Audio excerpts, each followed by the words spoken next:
Fish Venkat చావును చూసైనా నేర్చుకో. ఈ వీడియో ప్రతి బిడ్డ తన తండ్రికి, ప్రతి భార్య తన భర్తకి, ప్రతి తల్లి తన కొడుకుకి షేర్ చేయండి. ఫిష్ వెంకట్ గారు మద్యం మత్తుకి బానిసై అదే మద్యం తన ప్రాణాన్ని తీసింది. నేను చాలా గుట్కలు బాగా తినేవాడిని. ఇది నిజం. ఆయన ఒక సెలబ్రిటీ కాబట్టి ఆయన ఆరోగ్యం బాలేదంటే ఆయన ఆఖరి క్షణాల్లో ఎంతో మంది ముందుకొచ్చి ఆయనకు సహాయం చేశారు. ఆయన కుటుంబానికి అండగా నిలిచారు. కానీ ఈ వీడియో చూస్తున్న నీ పరిస్థితి ఏంటి? నీకేమైనా అయితే లక్షలు ఎక్కడి నుండి తీసుకొస్తావు?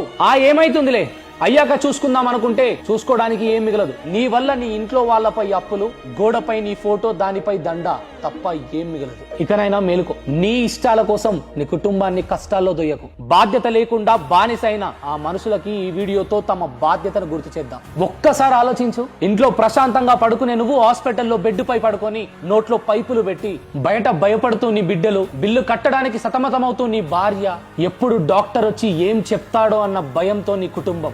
ఏ వ్యసనానికి కూడా బానిసవ్వకండి. ఇది జీవితం చాలా విలువైనది. నీ కోసం నువ్వు బ్రతకట్లేదు, నీ కుటుంబం కోసం బ్రతుకుతున్నావన్న విషయం మర్చిపోకు. ఫిష్ వెంకట్ గారి కుటుంబానికి ఆ దేవుడు ధైర్యాన్ని ప్రసాదించాలని, ఆత్మ శాంతించాలని మనసారా కోరుకుంటున్నా. ఒక కుటుంబంలో పెద్ద దిక్కుకేమైనా అయితే ఒక్కరికైనట్టు కాదు, మొత్తం కుటుంబానికి అయినట్టు. కట్టె కాలేంత వరకు గుండె కాలుతూనే ఉంటుంది. మద్యం, కైని, పాన్ మసాలా, గుట్కా ఇవన్నీ ప్రాణాంతకం. జాగ్రత్త.